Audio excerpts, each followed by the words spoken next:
Olá, você que me segue no Rodrigo Silva Arqueologia. Estamos de volta aqui para mais um bate-papo semanal e hoje com um tema polêmico, espinhoso. O meu problema com a senhora Ellen White. Eu sinceramente pensei muito em como deveria intitular esse vídeo e confesso que eu não sei se acertei. Eu não sou especialista em marketing, mas esse título, O Meu Problema com Ellen White, ele se inspira numa advertência, numa preocupação de um amigo evangélico, na verdade não amigo, cristão e irmão em Cristo Jesus. Ele é pastor de uma grande igreja evangélica e, nossa, me trata muito bem, eu também tenho um afeto muito grande por ele, de irmão mesmo.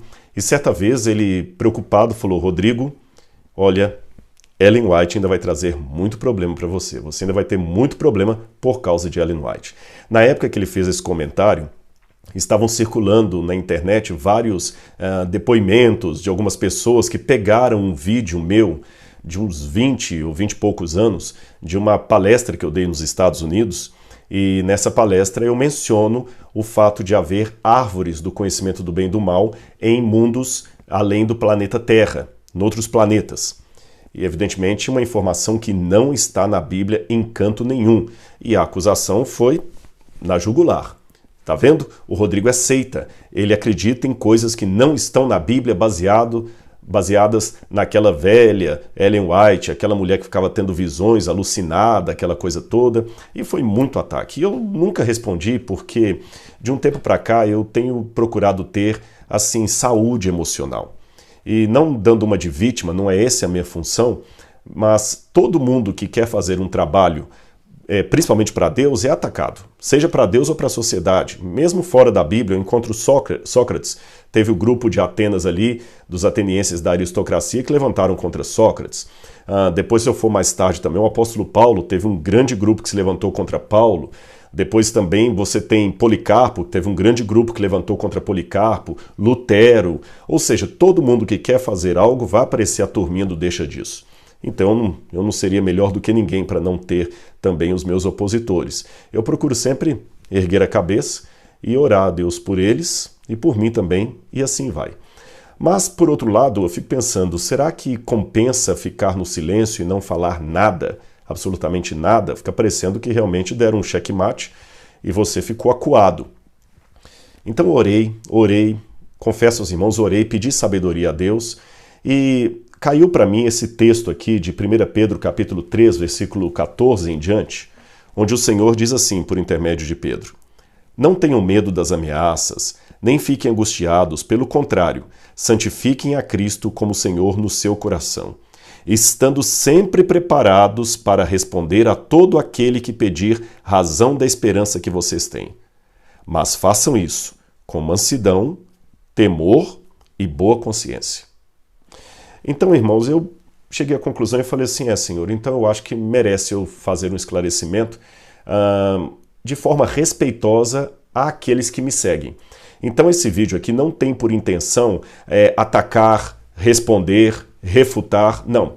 Tanto é que, embora eu saiba pelo menos 2 casos dos indivíduos que estão colocando coisas contra mim na internet por causa de Ellen White, eu sei de 2, eu não assisti os vídeos deles a esse respeito. E não assisti de propósito, para não ser tentado aqui na minha fala a jogar indireta para um ou para outro, ou dar resposta, direito de resposta, tréplica, não.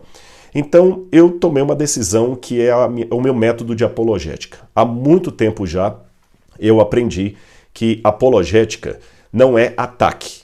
Não é cortando a orelha de Malcolm que eu vou defender a Cristo. Ponto. Eu já aprendi com o erro de Pedro.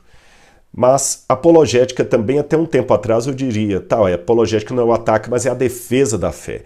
Hoje eu confesso que até a palavra defesa da fé eu tenho colocado entre aspas. Porque Deus não precisa de advogados. Deus precisa de testemunhas. E caso houvesse no universo alguém que pudesse ser advogado, defensor de Deus, caso houvesse, ele teria nomes melhores do que Rodrigo Silva. Então eu não estou afim de fazer da internet rinha de briga teológica. É lógico que há momentos que nós temos que nos posicionar, colocar o nosso parecer, corrigir, dizer o assim diz o Senhor, tudo isso deve ser colocado, mas não fazendo da mesa teológica picadeiro ou rinha de galo. Isto eu não vou fazer. Mas da mesma forma, eu também não posso me eximir de dar a razão para aqueles que me seguem de por que eu fiz essa declaração e por que nós temos Ellen White na Igreja Adventista. Diga-se de passagem, afirmar a possibilidade de ter vida em outros mundos não é um problema. Porque eu acabei de fazer um vídeo há um mês e pouco atrás. Você pode ver aqui na playlist do meu canal. O título é Estamos Sozinhos no Universo. E esse vídeo deu mais de 16 mil likes a última vez que eu olhei e 200 e poucos dislikes. Eu não recebi nenhuma vídeo de correção, nem nenhuma tarde de herege por causa daquele vídeo. Então eu acho que ele não causou nenhuma comoção, nenhum problema maior. Ali eu chego à conclusão que nós podemos ter vida criada em outros mundos. Com base em alguns textos bíblicos, embora eu fale lá que a Bíblia não é clara, a Bíblia não é taxativa em falar de vida em outros mundos. Tem algumas passagens que abrem essa possibilidade, correto? Não afirmam, abrem a possibilidade. E até Billy Graham, um famoso pregador evangélico, acreditava, por esses textos da Bíblia, que Deus tinha vida criada em outros mundos também. Fora da ufologia, da pseudociência, nós temos alguns físicos também que trabalham com essa possibilidade. Mas eu também reconheço que isto não ameniza o problema. Eu afirmei, com base num texto de Ellen White, do livro Primeiros Escritos, que há árvore do conhecimento do bem e do mal em outros mundos. Só que você não encontra nenhum versículo, desde o primeiro verso de Gênesis até o último do Apocalipse, que dê a mais leve impressão dessa afirmação de Ellen White. E eu sei que há outras também afirmações dela um tanto estranhas, por não constarem com uma base bíblica para serem afirmadas. E então, será que Ellen White é uma papisa para o adventista? Será que eu estou colocando Ellen White no nível da Bíblia? Será que Ellen White está sendo um acréscimo da Bíblia? Será que eu sou um herege e a Igreja Adventista uma seita? Porque se a minha igreja tem uma fonte de doutrina além da Bíblia, então ela é seita. Se eu acredito nessa fonte extra-bíblica de doutrina, então eu sou um herege. Esse é o ponto, essa é a problemática. Como é que eu respondo isso? Declarações de Ellen White que não estão na Bíblia, e eu acredito nelas sem dizer que ela está no nível da Bíblia. Em primeiro lugar, deixe-me apenas dizer para os irmãos que o fato de alguém dar uma informação que não está na Bíblia não o torna necessariamente antibíblico. Vamos refinar aqui o argumento mesmo na acusação. Isso aqui não é para atenuar o problema não, apenas para construir uma concatenação de ideias, está bem? Afirmar algo que não está na Bíblia não é sinônimo perfeito de ser antibíblico. Antibíblico é o seguinte, a Bíblia fala que, sei lá, vamos supor que a Bíblia falasse que Abraão tinha um camelo marrom quando entrou em Canaã. Vamos supor que a Bíblia falasse isso. E eu vou e afirmo, Abraão era cavalo quando entrou em Canaã. Aí eu estou indo contra a Bíblia, porque a Bíblia falou que era camelo, eu estou falando que é cavalo. Apenas uma ilustração. A Bíblia não fala nada disso, é apenas uma ilustração. Se a Bíblia fala camelo, eu falo que é cavalo, aí eu estou indo contra a Bíblia. Agora, quando a Bíblia não fala nem uma coisa nem outra, e eu falo, Abraão chegou montado no seu animal em Canaã, eu não estou sendo necessariamente antibíblico. Eu posso estar fazendo uma declaração que não está na Bíblia, mas ela não está contradizendo nenhuma outra afirmação histórica que a Bíblia tenha feito. Tá bem? Isso é só para construir a concatenação de ideias, isso não é para responder ainda a problemática. Outra coisa que eu queria levar em consideração com os irmãos, lembrando que esse é o problema, Ellen White fazer afirmações de coisas que não estão na Bíblia e eu ter acreditado nela. Eu vou colocar uma situação para os irmãos aqui que não é uma forma de tangenciar o problema. Não é uma forma de tangenciar o problema. É apenas uma forma de construir a minha argumentação, tá bem? Quando eu vou para Israel e tenho a oportunidade de testemunhar de Jesus, o Messias, para um judeu religioso, não é incomum eu receber dele uma resposta ou uma resistência ou um questionamento muito parecido com esses que eu recebo sobre Ellen White. Por quê? Porque eles acusam a nós cristãos de inventarmos coisas que não estão nas escrituras judaicas originais no hebraico. E eles dão argumentações. Por exemplo, Paulo fala que a lei foi dada por ministério dos anjos. Mas se você olhar no Antigo Testamento, não fala nada de anjo ali fornecendo a lei, não tem nada disso ali. Paulo não estava vivo na época. De onde Paulo tirou essa informação? Então o judeu fala, o Paulo de vocês está acrescentando coisas que não estão na Bíblia, ele está inventando coisas. Se eu olhar a rigor e com um olhar bem honesto apenas para o texto hebraico de Isaías, só o texto hebraico de Isaías, dificilmente eu enxergo ali uma profecia de uma virgem. Existe uma possibilidade, mas não uma assertiva. Quem conhece hebraico sabe o que eu estou falando, os problemas das palavras alma e betulá em hebraico, que foram traduzidas por paternós no grego. Não quero cansar vocês com essas coisas técnicas, mas o fato é que eu vejo Isaías capítulo 7 como uma profecia de um Messias nascendo de uma virgem por causa de Mateus. Porque sem Mateus seria muito difícil eu enxergar isso apenas com o texto hebraico de Isaías. Outro detalhe, Tiago afirma que Adão caiu em pecado porque quis, foi voluntário, mas Eva foi enganada pela serpente. E a Bíblia não fala que um caiu por uma causa, outro por outro, que Eva foi enganada. Não tem isso no Antigo Testamento. Judas fala que Enoque, o sétimo depois de Adão, profetizou a volta de Jesus, vindo nas nuvens. Mas o Gênesis não fala nada dessa profecia de Enoque. De onde Judas tirou isso? Judas não estava lá. Um último exemplo. Eu creio na Trindade e na divindade de Jesus. Eu creio na Trindade. Mas eu devo confessar aos irmãos que se eu pegar apenas e tão somente de Malaquias para trás, é impossível enxergar de maneira sistemática e clara a Trindade ali no Antigo Testamento. Eu consigo ler a Trindade no Antigo Testamento a partir dos textos do Novo Testamento. E então eles falam que essas coisas que não estão claras ou tácitas no Antigo Testamento, mas só no Novo, foram invenções dos autores cristãos que deturparam as escrituras hebraicas. E alguns falam até que foi Paulo que inventou o cristianismo, que o Jesus de Paulo não é o mesmo Jesus que os apóstolos conheceram. Qual resposta você daria para o judeu se estivesse no meu lugar? E por favor, eu repito, eu não estou tangenciando, eu sei qual a problemática que eu estou respondendo de Ellen White, mas eu estou fazendo uma comparação que a mesma saia justa que eu fico para justificar Ellen White afirmando coisas que estão na Bíblia, eu tenho em relação ao judeu que faz a mesma coisa sobre Paulo, sobre Tiago, sobre Judas. Se você estivesse em Jerusalém conversando com um judeu e ele acusasse os autores do Novo Testamento de deturparem as escrituras hebraicas, colocando nos seus escritos coisas que a escritura hebraica nunca falou, que resposta você daria para o seu questionador judeu? Não adianta falar com ele, não, mas Paulo é inspirado, é palavra de Deus. Ele não vai aceitar. Ele não vai aceitar. Então, o caminho que eu tenho para argumentar a favor do Novo Testamento para esse judeu é o seguinte, e eu tenho feito isso. Antes de ficar preocupado com o que Paulo escreveu ou depois, ou o que Paulo escreveu ou deixou de escrever, se o que ele escreveu está no Antigo Testamento ou não está, a primeira pergunta que eu tenho que responder é a seguinte: Paulo era um profeta verdadeiro ou um profeta falso? Ponto.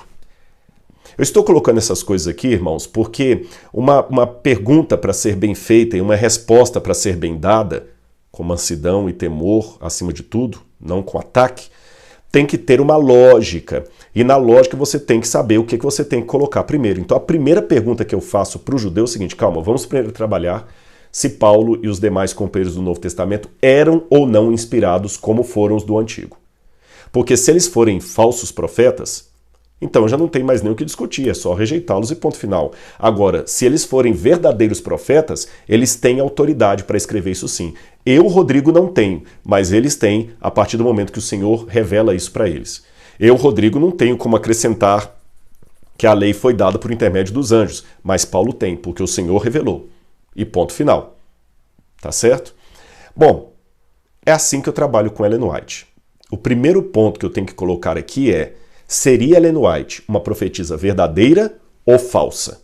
Esse é o primeiro ponto, irmãos. Só depois disso é que eu posso responder às afirmações estranhas dela, porque a de Paulo também para um judeu é uma afirmação estranhíssima. A de Judas também para um judeu é uma afirmação estranhíssima, que Enoque profetizou a volta de Jesus.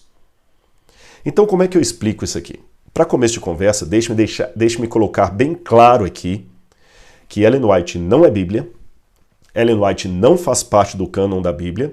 Ellen White não é fonte de doutrina para os adventistas do sétimo dia. É lógico, eu não vou insultar a sua inteligência. Eu encontro, às vezes, adventistas que idolatram Ellen White. Eu encontro, sim. Tem grupinhos até fanáticos pela Ellen White. Mas, infelizmente, também na igreja tem aqueles que desprezam, menosprezam os testemunhos dela. Isso também eu acho igualmente perigoso. Mas a posição oficial da Igreja Adventista é essa que eu acabei de lhe apresentar aqui. Ellen White não é Bíblia, não é fonte de doutrina, não é complemento da Bíblia. Tá, Rodrigo, mas se ela não é Bíblia, mas ela está falando coisas que a Bíblia não diz e você acredita, por quê? Bom, aí eu respondo através daquela pergunta. Seria ela uma profetisa verdadeira? E alguns talvez estão falando assim, não, só essa pergunta aí já é o suficiente para fechar a questão, não precisa nem continuar ouvindo o vídeo. Se você afirmar que ela é profetisa verdadeira, você já assinou o atestado de seita. Não, espera um pouco, por quê? O fato de ter Ellen White na minha igreja com o dom de profecia torna os adventistas seita? Então eu tenho um problema. Sabe por quê, meu irmão? Você já ouviu falar de cessacionismo e continuismo? Se não, eu vou explicar para você. Isso nem é uma discussão adventista. Cessacionismo é aquele grupo de teólogos ou cristãos que acreditam que os dons do Espírito cessaram com a igreja cristã primitiva. Ou seja, depois da morte do apóstolo João, o último dos apóstolos, não haverá mais dom de línguas, dom de curas, dom de profecia. Tudo isso encerrou na igreja cristã primitiva. Qualquer fenômeno que houver depois disso será falso, será diabólico, porque Deus encerrou os dons do Espírito na igreja primitiva. Esses são os cessacionistas. Porém, no outro espectro, tem um grupo, aliás, até maior de cristãos que acreditam não no cessacionismo, mas no continuismo, ou seja, os dons do Espírito dados à Igreja Apostólica continuam sendo derramados na Igreja ao longo dos séculos. Portanto, esse grupo continuista acredita que sim, Deus pode ter profetas hoje em dia, pessoas com dom profético na Igreja. Isso não sou eu que estou falando, são os continuistas. E quem são os continuistas? A Assembleia de Deus, em todas as suas formas, as igrejas pentecostais e neopentecostais, as igrejas renovadas, até na Igreja Católica a ala carismática. Dentro das igrejas tradicionais, nós temos, por exemplo, a Igreja Evangélica de Confissão Luterana no Brasil assinou um documento favorável à continuidade dos dons. A Igreja Presbiteriana Independente do Brasil também assinou um documento favorável à continuidade dos dons. A Igreja Presbiteriana Conservadora do Brasil também assinou uma declaração nesse sentido. A Confissão Batista Brasileira também é conhecida por possuir uma grande ala carismática. Um grande percentual dos que são da Convenção Batista Brasileira acreditam na continuidade do Espírito, dos dons do Espírito. Acreditam que pode haver profetas de Deus legítimos hoje. Tanto é que não é difícil você chegar, às vezes, numa igreja, Assembleia de Deus, e falar assim, nossa, naquela noite lá, teve um culto de revelação lá, o Espírito Santo revelou para uma irmã isso, o Espírito Santo revelou para o missionário aquilo, para o pastor aquilo e tudo mais. Então acreditam no dom de profecia. Então o que eu quero argumentar aqui é o seguinte, se o fato de ter alguém numa igreja com o dom de profecia hoje é argumento para dizer que aquela igreja é seita, então não são apenas os adventistas que são seita, mas todos esses irmãos que eu acabei de citar aqui, os pentecostais, neopentecostais, todos. Aliás, seriam até mais seita que os adventistas, porque os adventistas têm o fenômeno profético de Ellen White, mas muitas igrejas têm quase que um profeta em cada congregação, ou até mais de um. Alguns até falam do problema da profetada, não é um termo que eu uso pejorativo, mas alguns usam a profetada, é um tal de mão de profetada, é jovem que vai se casar e não casa porque a irmã teve um sonho e falou, olha, o Senhor me revelou, varão, que essa moça não é para você, então desiste de casar. Olha, o Senhor me revelou, varão, que você deve fazer isso, e o Senhor está revelando e as pessoas acreditam e vão, e nem por isso são taxadas como seitas pelos movimentos apologéticos. Aliás, me chama a atenção, eu falei que eu não assisti o vídeo, mas eu sei quem postou os vídeos. E pelo menos 2 que postaram o vídeo são de linha pentecostal. Ou seja, eles frequentam uma igreja que tem a crença nos dons do Espírito, e dom de revelação, e dom de profecia, que está ali. Bom, eu não estou aqui pejorando os irmãos, vocês estão percebendo, eu só estou colocando que se o fato de ter Ellen White aqui no Adventismo é motivo de tornar-me seita, então todas as igrejas que seguem uma linha continuista também são seita. Ponto final. Agora, se eu trabalho com uma teologia continuista, eu tenho que abrir pelo menos a possibilidade de haver profetas no meio do povo de Deus. Então a pergunta-chave é a seguinte: Ellen White era uma profetisa verdadeira ou falsa? Porque Jesus falou em Mateus capítulo 24, versículo 4, e também em 1 João capítulo 4, verso 1, que no fim dos tempos haveriam de vir falsos profetas. Ora, se o dom de profecia tivesse terminado na igreja cristã primitiva, Jesus não alertaria contra os falsos profetas, ele alertaria contra os profetas. Acautelem-se, porque virão profetas quando Deus já não falará mais por meio de profecia. Seria assim que Jesus falaria. Mas quando ele fala, acautelem-se porque virão falsos profetas, ora, ninguém falsifica uma nota de $8, não existe. Você falsifica uma nota de $10, porque essa existe. Então, se há o falso profeta, há o profeta verdadeiro. E esses argumentos que eu estou dando aqui não são argumentos adventistas, não. São argumentos de todos que seguem uma teologia continuista. Eu só não vou falar aqui do dom de curas e do dom de línguas por questão de temática. Eu vou pedir só licença aos irmãos para ficar só com o dom de profecia, que é um dos dons do Espírito. Numa outra oportunidade eu posso falar do dom de cura, dom de línguas, tá bem? Hoje eu quero falar só do dom de profecia. Olha o que os irmãos continuistas argumentam, e eu concordo com eles. Eu notei alguns textos aqui no meu computador para ficar mais fácil ganhar tempo. Efésios 4, 11 a 13 fala assim sobre a igreja de Deus. E ele mesmo deu uns para apóstolos, outros para profetas. Olha, outros para evangelistas, outros para pastores e doutores, querendo o aperfeiçoamento dos santos para a obra do ministério, para a edificação do corpo de Cristo, até que todos cheguemos à unidade de fé, ao conhecimento do Filho de Deus, ao homem perfeito, à medida da estatura completa de Cristo. O argumento de muitos comentaristas é: nós ainda não chegamos à estatura completa de Cristo, nem ao homem perfeito, nem ao conhecimento pleno do Filho de Deus, nem à unidade da fé. Então, a lista do profetas, apóstolos, doutores e evangelistas continua vigente. Outro texto, 1 Coríntios 14, 1 e 39, Paulo fala: procurem com zelo, isto é, com paixão e ao mesmo tempo ordem e organização, o dom de profecia. No Apocalipse, o dom de profecia é prometido à igreja dos últimos dias. Você pode ler Apocalipse capítulo 12, 17 ou 19, verso 10. Em 1 Tessalonicenses 5, 19 a 21, diz: não apaguem o espírito, não tratem com desprezo as profecias, mas ponham à prova todas as coisas e fiquem com o que é bom. Ponham à prova. Um dia eu estava pregando numa igreja batista em Belo Horizonte. E ao final do culto, chegou uma senhora para mim, assembleiana, do coque, e falou assim: meu filho, ela pegou na minha mão, naquele tempo que podia pegar na mão dos irmãos na igreja, né, que não precisava de máscara, falou assim: meu irmão, você não me conhece, mas eu sou da Assembleia de Deus, acho que era o Ministério Belém, e eu sei que você vai ter dificuldade de aceitar que você é um homem racional, mas o Senhor me mandou aqui, eu vim de longe.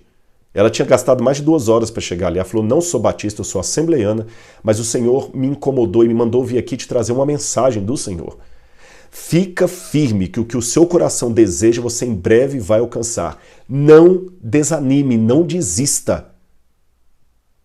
Irmãos, eu agradeci àquela irmã, pedi com sinceridade e nenhuma hipocrisia que ela orasse por mim e recebi aquela palavra. Eu sei que alguém pode comentar aí: ah, mas ela falou uma coisa genérica demais, isso aí serve para qualquer coisa. Não importa, eu não desprezo, tá certo? Como eu não tinha ali crivo para nada, ela não estava falando crivo para saber mais da vida dela, ela não estava falando nada contra a Bíblia ou que me atacasse, eu recebi e pedi àquela irmã: ore por mim. E eu acredito que parte da minha vida espiritual é sustentada por orações de muitos irmãos não adventistas. Aliás, um parênteses aqui. Muita gente que gravita a vida dele em atacar os adventistas, só falar dos adventistas. Tudo que a gente fala, eles querem pôr defeito, quer achar uma coisa errada e nos acusam de seita. Interessante, porque, irmãos, eu vou falar sem nenhuma ironia, eu estou abrindo o coração. Eu sou membro de uma seita que eu peço aos irmãos batistas, presbiterianos, que orem por mim, assembleianos. E quando eles falam, estamos em oração por você, eu fico tão feliz. Eu tenho amigos que são pastores de outras igrejas, falam, meu irmão, eu oro para Deus dar o Espírito Santo para você, eu oro por sua vida. Amado, eu clamei por você essa madrugada. Eu me sinto tão bem, eu aceito, eu recebo aquela bênção, aquela oração dos irmãos. Agora eu pergunto gentilmente a esses que atacam tantos adventistas, eles também aceitariam que eu reunisse a minha igreja para fazer uma oração por eles, pela vida deles, o ministério deles, a saúde deles? Mesmo eles me achando uma seita, um leproso teológico? Porque eu aceito de bom grado a oração dos irmãos de outra confissão religiosa. Será que ele também aceita que eu ore por ele? Será que ele aceita a oração de alguém que ele considera herege? Bom, nós devemos abandonar a profecia? Não necessariamente. E também não devemos receber todos os profetas. O testemunho bíblico nos diz para sermos como os bereanos, que verificavam todas as coisas para ver se realmente eram assim. Então, o que eu posso dizer para vocês para não ficar muito longo esse vídeo? Em primeiro lugar, todo profeta da Bíblia, todo profeta canônico é inspirado por Deus. Tá bom? Todo profeta canônico que tem um livro na Bíblia é inspirado por Deus. Mas nem todo profeta inspirado por Deus é canônico. Nem todo mundo que Deus deu o dom de profecia, Deus ordenou escrever algo que viraria a Bíblia depois. Tem vários casos. João Batista. João Batista não escreveu uma página da Bíblia. E era um homem cheio do Espírito Santo. Não escreveu uma página.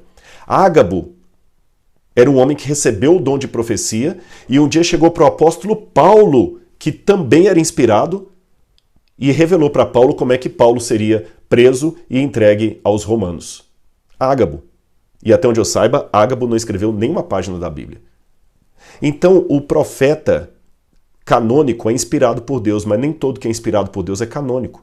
Se hoje, através da arqueologia, eu encontrasse uma carta original escrita pelo Ágabo, eu ia dizer, isso aqui foi inspirado por Deus. Mas eu não vou colocar na Bíblia, porque o cânon está fechado. Nem se eu encontrar a carta de Paulo aos Laodicenses que está perdida, eu vou acrescentar no cânon.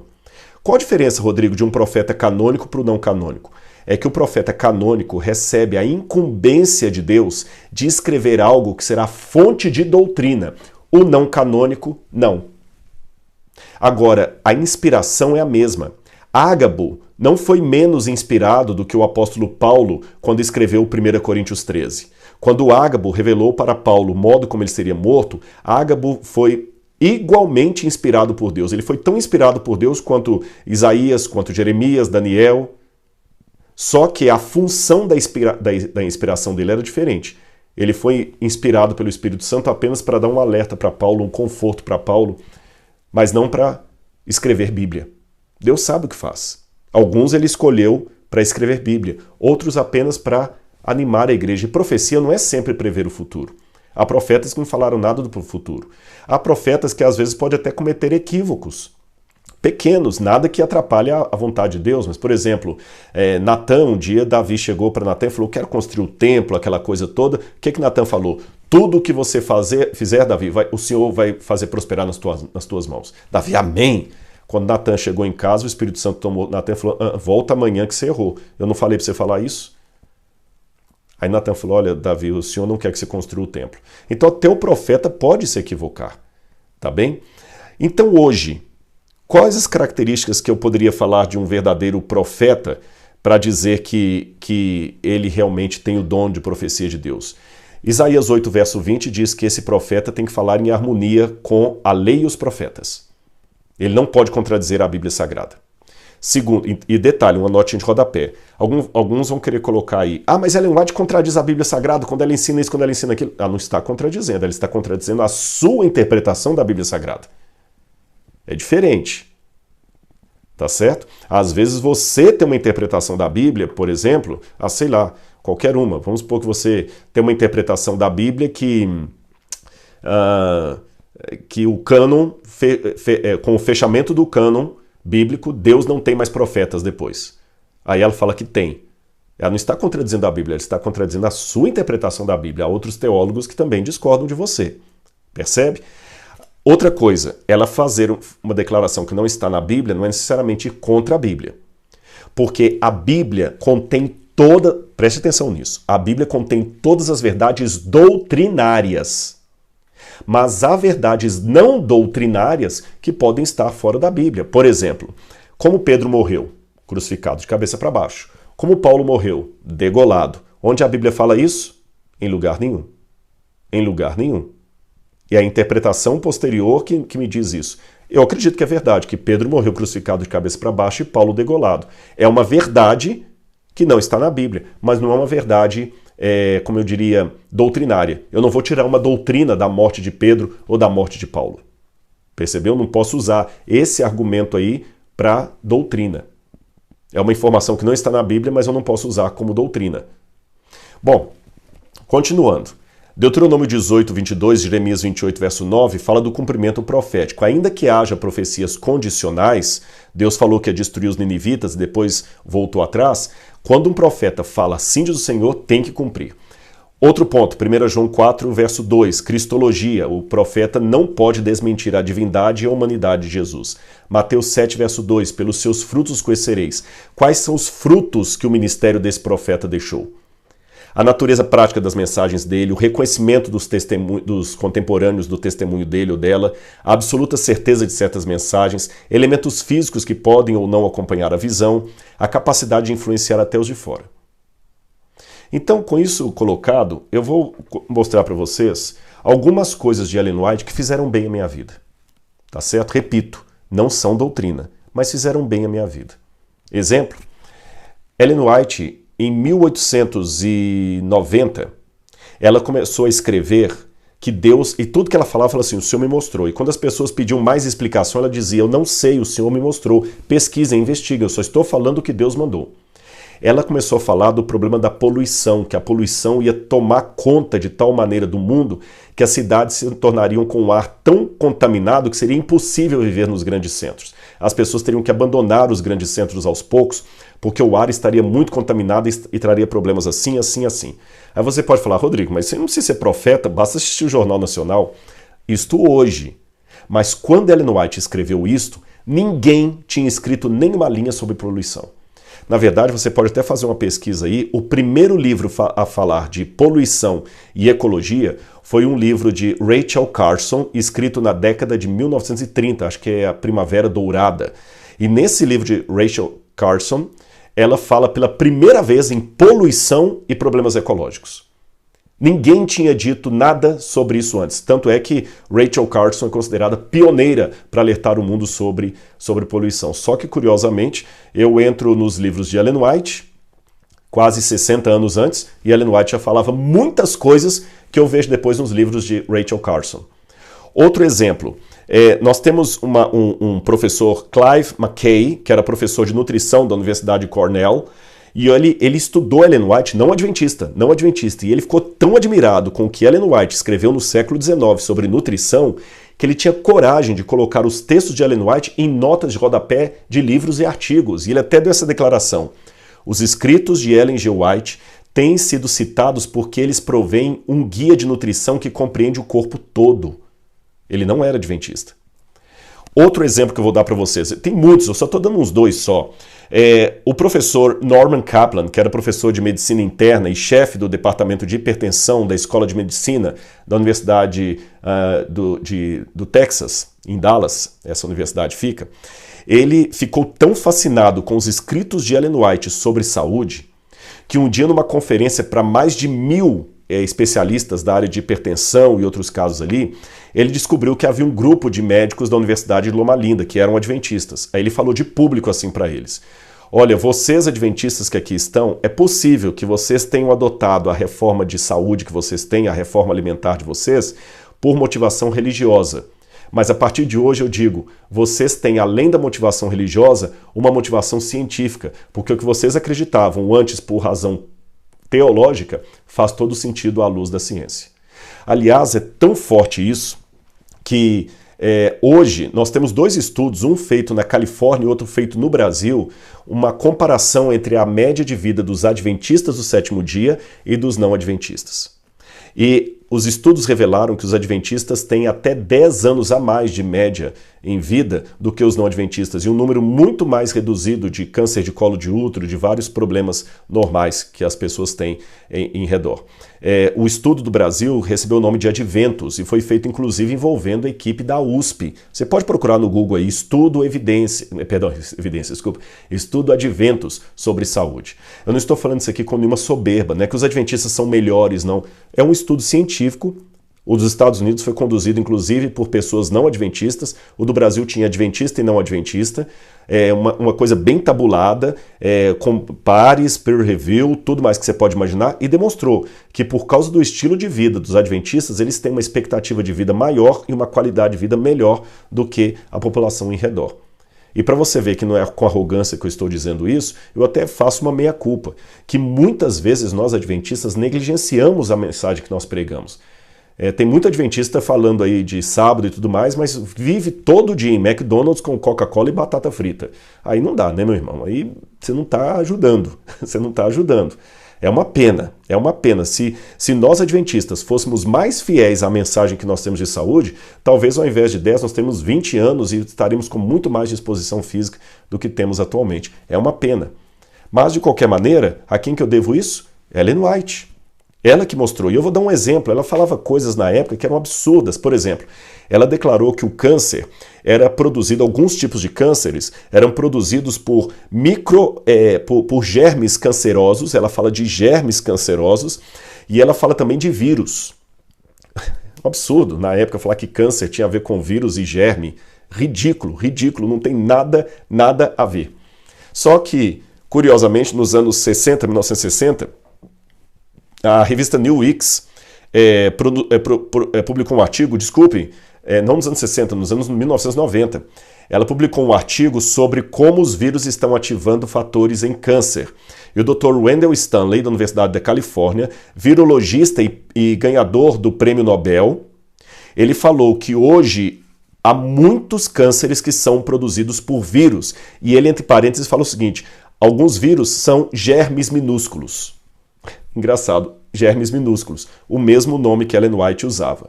Aliás, hoje, até você tem um outro artigo que eu estou com ele na mão aqui, sobre as causas de doenças, e hoje micróbios estão por detrás do câncer. 1 em cada 6 tumores é provocados por vírus, bactérias e companhia. Como, por exemplo, o H. pylori. E Ellen White falava disso em 1906. E tem outras coisas que ela falava, influência pré-natal, nem existia na época de Ellen White essa ideia de pré-natal. Hoje tem muitos especialistas que falam do psiquismo pré-natal, da psicologia intrauterina, que a mãe tem que conversar com o bebê. Você sabia que hoje tem estudos, mas muito recentes, que o feto na barriga da mãe, ele consegue ter sentimento, ele dorme, ele acorda, ele sonha, ele ri. Até sabor ele tem. Não me pergunte como, porque ele não alimenta pela boca. Tem sensações. É muito importante hoje, pergunte aos especialistas, que a mãe converse com o bebê ainda na barriga. Só que isso é uma descoberta recente. Freud não tinha nem nascido, nem se falava em inconsciente, quando Ellen White falava no Ciência do Bom Viver, isso em 1800 e bolinha, que as mães deveriam ensinar para os filhos ainda dentro da barriga, que o carinho da mãe, o apetite da mãe, as paixões, o desperdício de energia passa para a criança, e muitos dos problemas de personalidade e caráter começaram no útero. Então que a mãe deveria realmente orar com a criança, conversar com a criança. Tem um livro dela chamado Mente, Caráter e Personalidade, que ela fala da mente humana de uma forma que só vou encontrar depois em Freud, Kinsey e outros tipos de autores, muitos deles infelizmente ateus, né? A luz solar matando bactérias.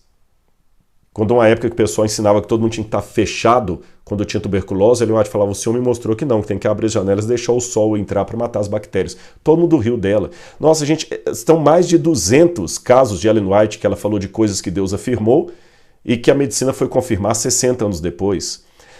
Na arqueologia eu já encontrei coisas que em 98, quando a gente estava escavando em Israel, um achado arqueológico lá, que mudou a maneira de entender a conquista de Davi em Jerusalém, e quando eu cheguei em casa fui abrir o livro Patriarcas e Profetas, igualzinho Ellen White descreve, tanto que Albright, que é o pai da arqueologia moderna, da siriologia pelo menos, Albright que não era adventista, que nem era um homem muito religioso, ele era um humanista, ele reconheceu Ellen White como um dos 5 possíveis profetas de Deus nos últimos 250 anos.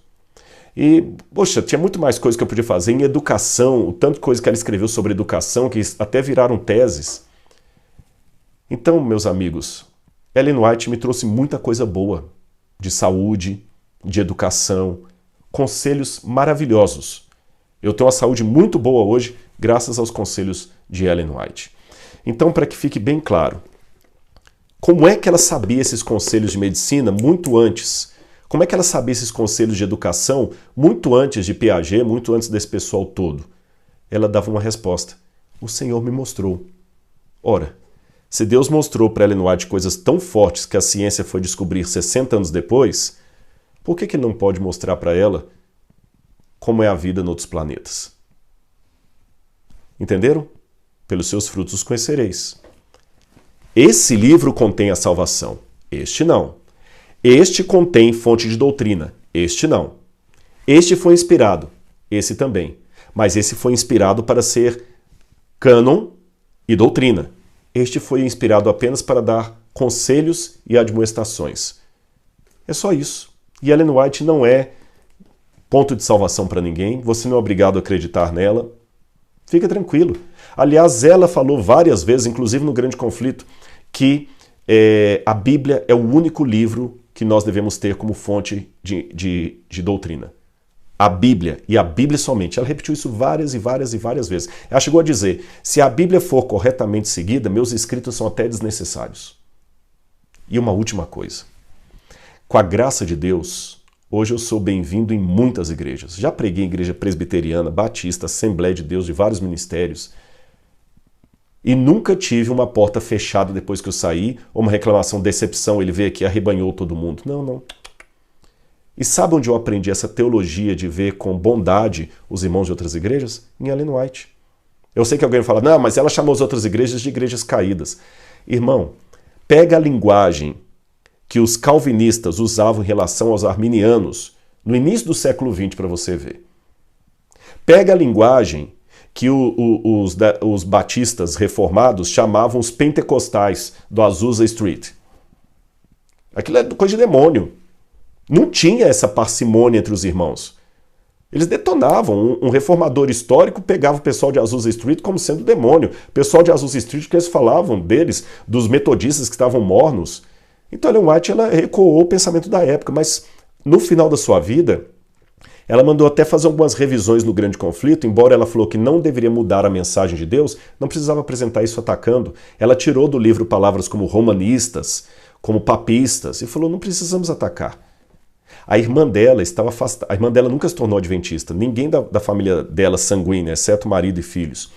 E a irmã dela, que estava afastada da igreja metodista junto com o marido, ela sempre falava com a irmã, minha irmã, volte para Jesus, volte para Jesus. Ela nunca deu um conselho para a irmã, venha para a igreja adventista, guarde o sábado, nunca. Ellen White que disse que a maior parte do povo de Deus não está no meio dos adventistas do sétimo dia. Então, meus irmãos, doutrinariamente é claro que eu concordo com os adventistas. É claro, porque eu sou adventista. Se eu concordasse com os presbiterianos, eu seria presbiteriano. Se eu concordasse com os assembleianos, eu seria assembleiano. Então, acho que você tem o direito de concordar teologicamente com A ou B. Mas Ellen White me ensinou que o povo de Deus não se coincide necessariamente com o povo que guarda o sábado. Eles estão espalhados por todas as igrejas. E é por isso que eu sou bem recebido em algumas igrejas, porque nesse momento eu estou pondo em prática os conselhos que Ellen White falou. Mansidão, respeito, e tem dado certo. Ah, e com um detalhe. Não existe na igreja adventista teologia whiteana. Não existe isso no currículo, tá bem? Espero ter esclarecido, meus irmãos. Eu falo isso com muito carinho, o vídeo ficou longo, não gostaria que ficasse tão longo assim. A você que conseguiu assistir até o final, fique com a paz de Jesus, ore por mim. E você entendeu a questão. Ellen White não é ponto de salvação, mas é uma mulher que eu acho que teve o dom de profecia. E eu agradeço a Deus porque Ele ainda tem os seus dons na igreja hoje. Um grande abraço, fique com Jesus. Tchau, tchau.